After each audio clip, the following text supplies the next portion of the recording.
let's get to this card though, man. Yeah, man. First up, I think we got Pat Stay. Out of Nova Scotia. Yeah, out of Nova Scotia, we got Pat Stay versus Real Sikh. For me personally, this was a lackluster battle. I'm not gonna blame either battler, but I think it could have been better. Personally, I feel like Pat Stay was a little choppy, but his material was great.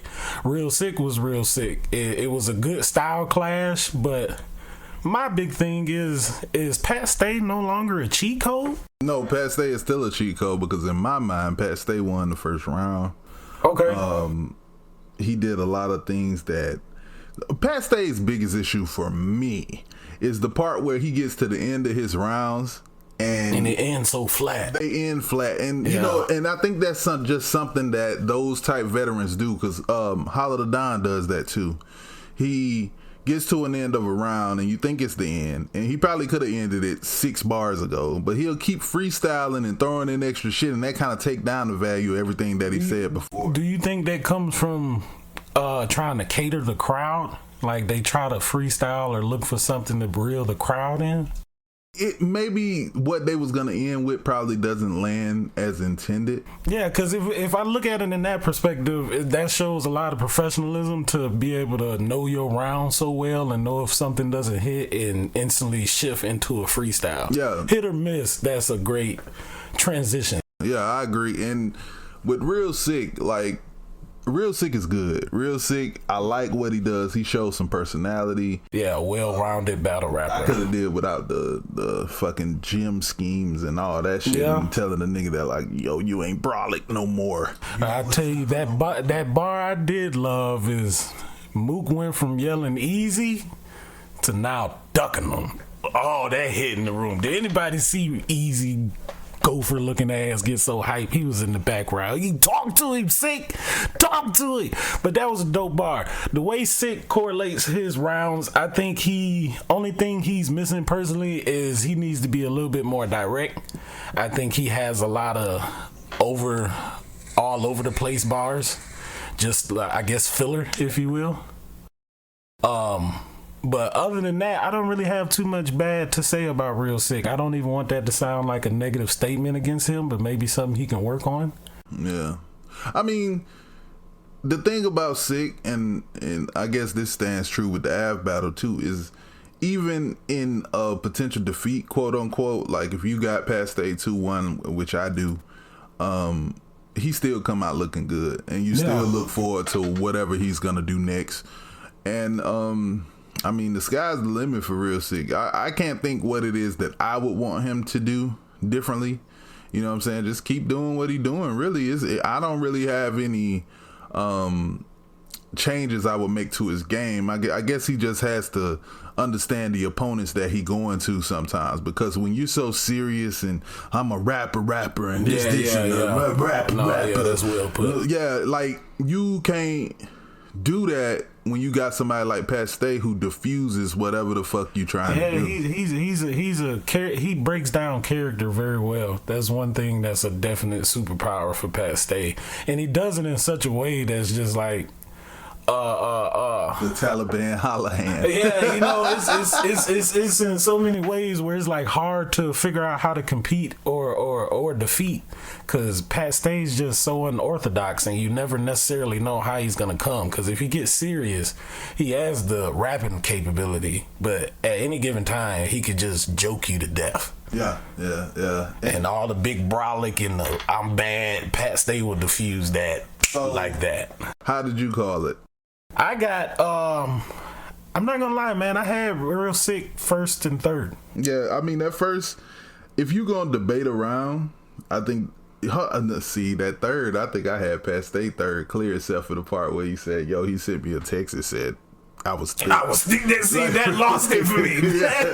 But it was pause worthy. But that was just at the point where I felt like he already had the round secured and he was just doing shit at that point. Yeah. But I gave Pat the first, I gave Sikh the second, and I gave Pat the third. Okay, so what do you want to see next from Sikh? Like what's the next opponent? From what I've been seeing between interviews and just slight little shots here and there, and from what I saw on Twitter, it looks like a potential battle that could be coming up with Real Sikh versus Rock. They've been talking about it for a couple of times in different interviews, and I think that'd be another good style clash for Real Sikh. I like that because I like the idea of the guy on the run and then the vet who's saying, okay, we're gonna fuck this run, right? And I'm still outside. That's John John did that for a long time. He kind of made a name doing that, you know, DNA PG killer. The PG killer catch somebody when they on their run and take them out. What I would like to see before I see all that, I still feel like we need Easy versus Sikh. Easy versus Sikh is nice. I feel like we need that to really establish who the head of the class is. Have we gotten Real Sikh versus Jaden Nightwing yet? Yeah, that was in the tournament. That was in the tournament. It was a classic. Some folks said that, you know, Real Sikh was probably we could have went 2-way either way. Yeah, I forgot about that. Yeah, 2-1 right. either way. But that was what put Sikh and Jada Nightwing on a lot of people's radar. Transcended. Yeah, because of how good that was in that tournament. Right. But what about Pat Stay? Any battles you would like to see with Pat Stay? If Pat Stay, who would be a good matchup for Pat Stay right now? I'm gonna tell you one. I want to see Pat Stay and Lou Castro. That would be great. That is an entertaining battle right there. I'm not looking for that battle to be more competitive in a sense. I think that's more of a show. That's a show. Battle. It's entertaining. Yeah, that battle to me would be, because I feel like Lou is sort of the new Pat Stay in a way. Right. Of like, he diffuses all the shit you say to him, and we're gonna get to him in Fonz because oh boy, yeah, that was crazy. He couldn't diffuse that shit. That was a bomb that was gonna go off regardless. Yeah. That shit was a time. Yeah, somebody pushed that detonator and didn't tell. He has the ability to grasp the crowd in a way and get them laughing and get them off guard to where all that brolic shit you talking, all that rah you talking, it really don't matter because you talking this shit serious and he know this just battle rapping. It ain't going no further than that. So let's. If I put it in comparison to WWE, I would feel like Lou Castro is like The Rock to me in a sense, with the entertaining and the shutting down people's seriousness. Yeah. Because as serious as you try to act, he's just come right out and it's the big Lou. Don't look at me like that. Yeah. You know what I mean? So, well, shout out to him. Revenge is out now. Y'all go check that out. And you know me, like I'm always with the wrestling comparisons. Yeah. You know? We talk about this a lot. I feel like all this shit is WWE. So facts. I like that. So what do we have next? We had Jazz versus Gattas. Ooh, Jazz versus Gattas. The return of Jazz. And I'm gonna keep it real. I'm gonna keep it a bug with you. Like, I watch a lot of battle rap. Mm-hmm. I never got it with Jazz.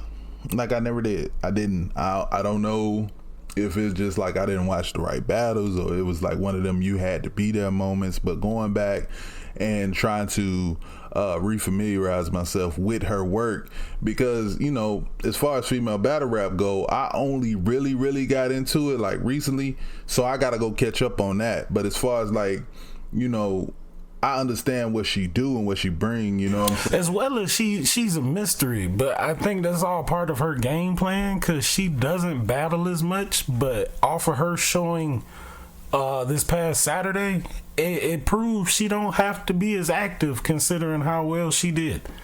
I will give her that part. I wasn't that big a fan of Jazz before, but after that battle versus Gattas, I will say I'm a Jazz fan. I like what I saw this past Saturday. And like, what she showed was levels in, yeah, Gattas can rap. She can rap. But we was watching it, I was like, yo, she rapping. Like, she had like a first person shooter scheme with like Destiny and Halo and all this shit she threw in there together that I thought was kind of cool, but it didn't really land in the room. But I saw what she was doing. I liked the algebra scheme, and you know, I think for me, Gattas was too stuck on the Bardashian she beat and thought she could walk in and try to play that same type of style versus actually understanding her opponent, Jazz. But like I said, it wasn't too much Gattas could go off of because Jazz not outside. And it was also the same thing we're going to talk about with Lux later.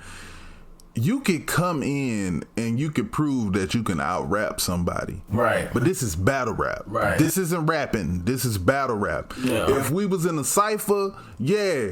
If you killed the fucking cypher, you the best rap out the group, cool. But this ain't a cypher. This is us you entertaining a crowd rapping to people who want to respond to what you're saying. Yeah. So Jazz came out and I'm talking about this motherfucker was throwing TJ Combo fucking haymakers Killer Instinct every style. fucking bar. It's a big difference between lyrical warfare and having a war with words. Yeah, and every fucking bar was hidden to the point to where, and no pun intended, but every fucking bar was hidden to where everything she said was a reaction, regardless of whether it was the dopest shit like ever. Haymaker after haymaker. Even if it wasn't as complex pen wise, for that room and for what it needed to do, it did the job. And Jazz managed to like duck the whole COVID era where she didn't have to be exposed to, just, all right, what's your pen like? Right, and I think that was a calculated move as well, because one thing she did have a superpower for the way she moves is she's been able to sit back and watch how everybody else been doing, but she keeps herself relevant at the same time. Which she spoke on that in the battle, because I have to give her props. She's literally one of the few battle rappers I know who's getting paid without even having to battle rap. Like, she gets paid to make the Jazz face. Yeah, and straight up now, I probably could. I don't know if I was gonna get Gattas around. I wouldn't. I probably could edge the third maybe. Yeah, probably. But that was when she finally turned up. If she rapped like that every round, I think we would have had a better looking battle. Yeah. But off of Jazz's return, you already know how the return thing goes. Yeah. And also, it felt like the wavy syndrome with Gattas. You know what I mean when I say the wavy syndrome? Dope ass setups. Weak punches. Like Jerry West do that too. Mm-hmm. Like the setup be building and you be like, oh shit, what's coming? Everybody in the room waiting on this motherfucking punch, and then the punch be like like you just love that. You know what I mean? You get so mustered up and then you flick them. Yeah, so I mean, I would like to see Gattas again because she is a legend in the game, and I'm not gonna lie, I would like to see her and First Lady Flames. I think that would be a good battle for Gattas. She'll die. You think so? She'll die. I think that'd be a good matchup, man. I think First Lady Flames deserves a plate like that. She needs a bigger name in female battle rap. And like I said, I would like to see that just for that reason. Yeah. So some of the newer ladies can shine. But for me, Jazz was good. Yeah, she was great. She did not, in my mind, make me think, oh, she'll be Coffee, or oh, she'll be First Lady Flame. Yeah. Like, these new chicks is coming for blood. They rapping, and they know how to get the response that they want. Now, we ain't seen Coffee on the stage in a while. We haven't seen First Lady Flames on the stage, I think, besides some band shit. I will say though that Jazz performance did open their eyes. People who might not necessarily been looking for a battle with Jazz, they're coming out to try to take her head off. I seen some tweets from Coffee. She said she's ready. She's looking for a battle to make her feel like she got to fight for her life. So if Jazz come with that kind of material or intensity, I feel like that'd be a good matchup to put both Coffee and Jazz to the test to see if Jazz a one-trick pony, or see if Coffee can contend with somebody who gonna come in there and rap with her. Yeah, Jazz proved herself to be what she is. Like, man, she was like one punch, man. You gonna get ready for this loop in the third? Yeah. Oh my god. Yeah. Oh man. Yeah, you said during the event that Mario line that she dropped was real Yoshi. Yeah. That was a bar. But facts. But my thing is, to me, like 40 is like the Lux of the women's division. Like lyrically, like she fucking does her thing. But Jazz proved her lane is like the queen of the crowd control. Like, she runs a crowd like Surf. You could tell their relationship is cool. Like, you could tell that, like, she's picked up some things from, like, having that relationship with him, because we're gonna get to him too. Like, only certain people can have that crowd just hanging on every word and every line. Eating out the palm of their hand. Yeah, that's a superpower within itself.